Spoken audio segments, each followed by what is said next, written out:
If I shout loud enough, can I do it without the microphone? Yep.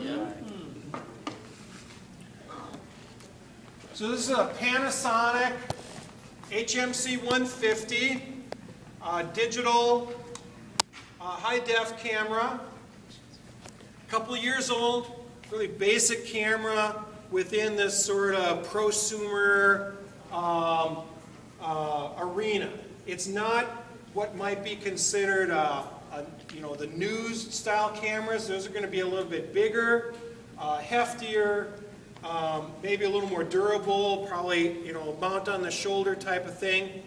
It's not necessarily considered a cinema camera because it does not have interchangeable lenses.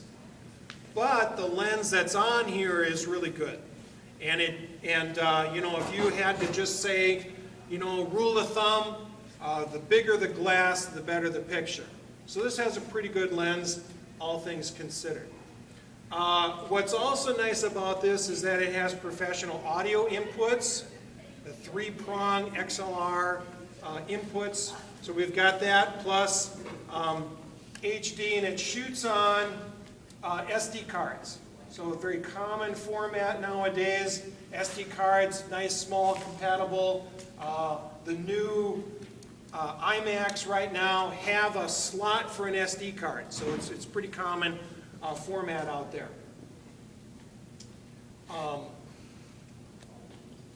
This has a nice situation in that it has a ND filter, a neutral density filter. It's like sunglasses for your camera. And so if you're outside and it's really bright, you can turn on these sunglasses. The other nice thing about this one is that it has some manual settings. So you might get a little handheld camera that is always on autofocus, or it's automatic iris or something like that. This can be all manual. So we want to change the size of the iris, as the aperture, the hole in which the light comes in, or we can change and do manual focus, manual audio settings, that type of thing. And we'll give you a chance to experiment with that. The thing about cameras, and I mean there's a whole physics thing in there as to why it happens, but all you guys need to remember is that the aperture, meaning the hole in which you let light in, that's the thing that affects the range in which things are in focus. So if you want a shallow depth of field like this, where the background is out of focus, the thing you want to do is have a larger aperture. Whatever, the mechanism within the lens of opening that up causes a short amount of space to be in focus. If you're taking notes or you're trying to remember how this works, think of it this way. Think of a football game. Outside, bright and sunny, and everybody's moving around. And you don't want to have to, follow focus and try to keep people in focus. You want lots of area that's automatically in focus. Is 2 feet in front of you and 100 yards away, is that going to be in focus at the same time? No, probably not, but 50 yards to 100 yards, all that whole range is in focus. And the way to do that is to have a small aperture, a small hole. And that's okay because there's lots of sunshine. We almost want to have a small hole to block out some of that bright sunlight. And then lots of spaces in focus. So small hole, small aperture, large depth of field. The reverse is a situation like a wedding. Candlelight, very subdued, sort of dark. How are we going to have enough light? How are we going to have enough light for our exposure? Well, we're going to open up that aperture. We're going to open up the iris, the hole. And When we open it up, it's going to cause a shallow depth of field. So that might be the situation where the bride's face is in focus, but her veil is out of focus, because it's literally that short of an area that's in focus. Now we can move that, have the veil in focus and the face out of focus. It's the same area in focus. We just move that range to the place that we want in focus. But that's okay, because that's artistic. You know, the veil's out of focus. It's low light situation, right? Big hole, shallow depth of field.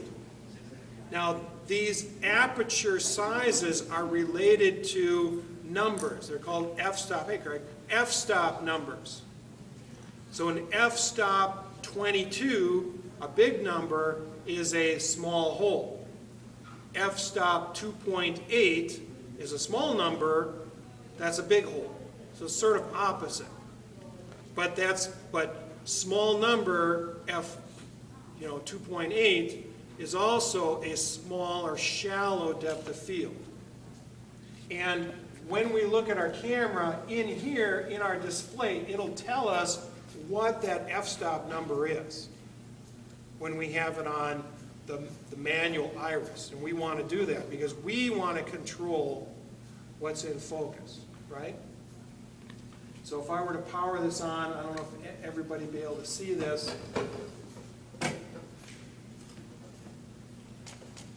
But if I make sure, I have a button here that says iris, and if I turn that on and off, it changes between, it'll say right in the middle of the screen, auto iris or manual iris. And then there's a little roller button right here. Am I on it? There it is.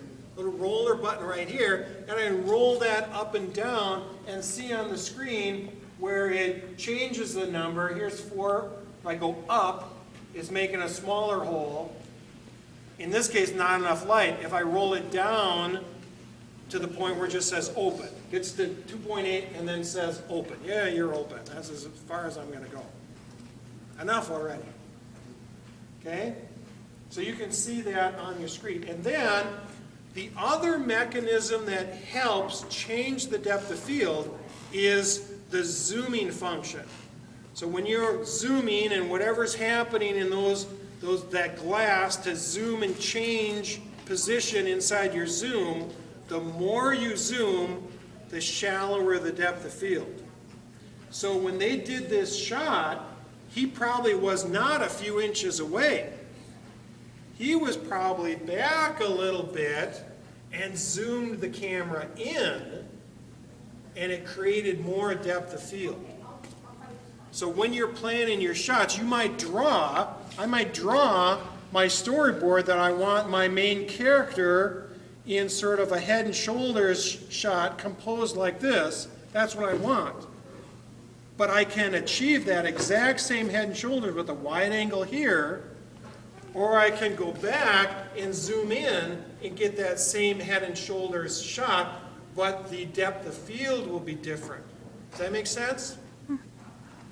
So I know it's kind of, I kind of believe you, Mike, but I'm going to have to get out there and try it.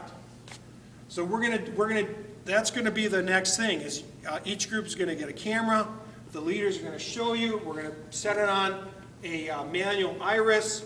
We'll do something like, point at the coffee maker and shoot down the hallway and show how to throw that background out of focus. Okay? With adjusting the depth of, we're going to have a big iris and a zoomed in focal length. Zoomed in focal length. And that'll make a shallow depth of field. But you say, but wait, Mike, what if we're outside and it's really bright and I can't open up the iris all the way? Well, what you do is you open the iris, but you turn on the sunglasses. You use these ND filters going.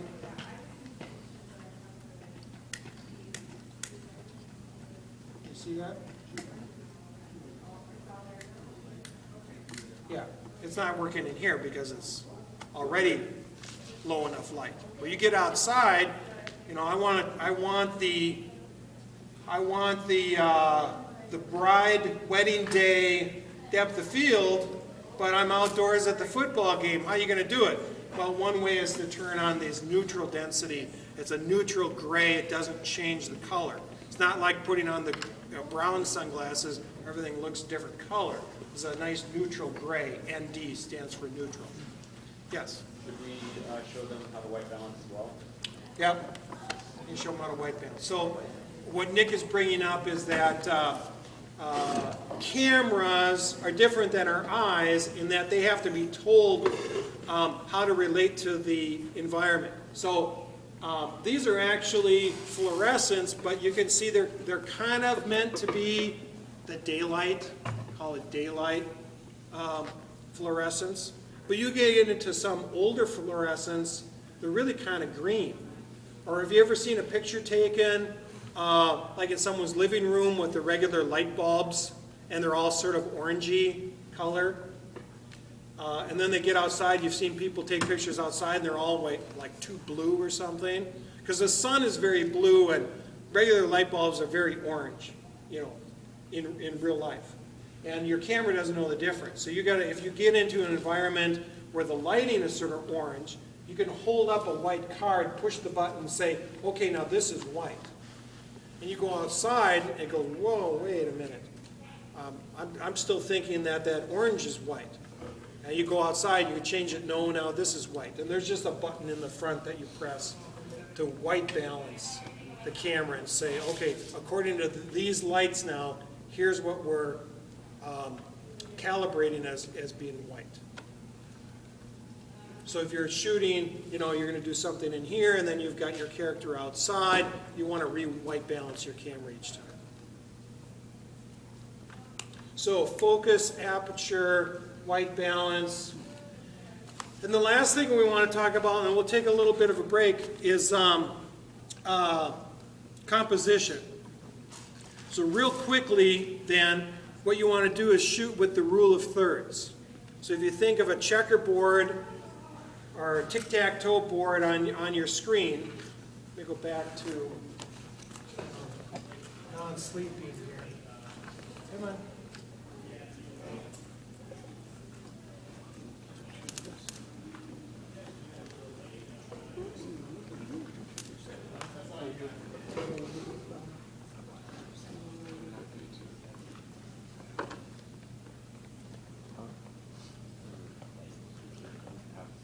That's a good thing, but it's a little deeper. And I think we're going to So think of a, here, can you see my mouse on here?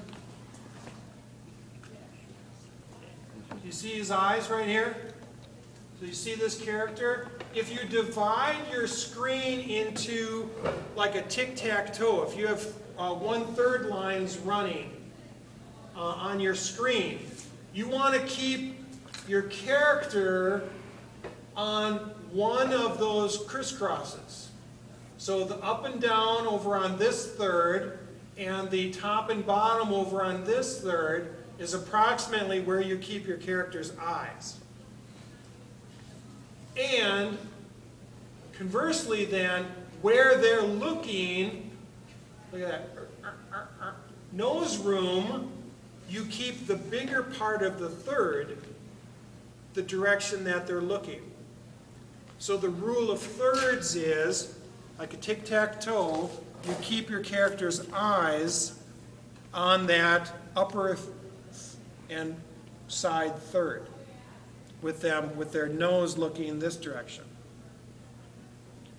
Unless it's artistically for something. You can imagine that if I'm looking off the screen like that, artistically it appears as though I'm avoiding something, or I mean, it's very different. It's not unified in its design, which breaking the rules might be something that, you know, artistically you're trying to show. But most of the time, with the rule of thirds, you've got the horizon or your character's eyes on those upper 1/3 line or the lower 1/3. Well, your person is always on the upper 1/3 line. You could do the horizon though on the lower third, so you have more sky. You don't want to put your person directly in the center of your screen because it looks like a bullseye. Looks like they're in the sights of a rifle if they're right in the center. Does that make sense? I know I'm doing it real briefly, and students, you probably can tell, we spend weeks talking about this. They're not very smart. So we have to spend weeks talking about this, whereas I'm giving you bright young people just a couple-minute briefing on it. But does that make sense? So even when you're doing a close-up, if I get a real close-up, extreme close-up, okay, I'll pick somebody. No, pick somebody better. So I get an extreme close-up, and I'm keeping his eyes on the upper 1/3 line. What's going to happen is I'm going to crop off the top of his head, and that's fine. So what's the expression? Don't chop the chin. Don't chop the chin, but it's okay to take a little off the top. So for an extreme close-up, taking some off the top is fine to keep those eyes on the top 1/3 line. And with our music video with some intense lyrics, we may end up with some extreme close-ups, and that's going to be okay. Any questions on this so far? Okay. Doing good. We're doing good. We're going to have lunch in 45 minutes. So what I want you to do as a small group, remain sort of in this area, and you can sort of, take a bathroom break and snack a little bit as you're taking turns using the camera.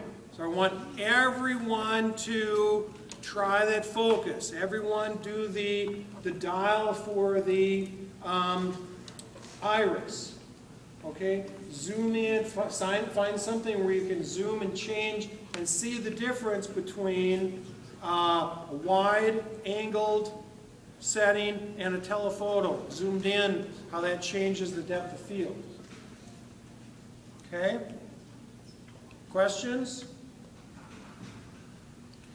So I'm going to let the Sam team can start with this one.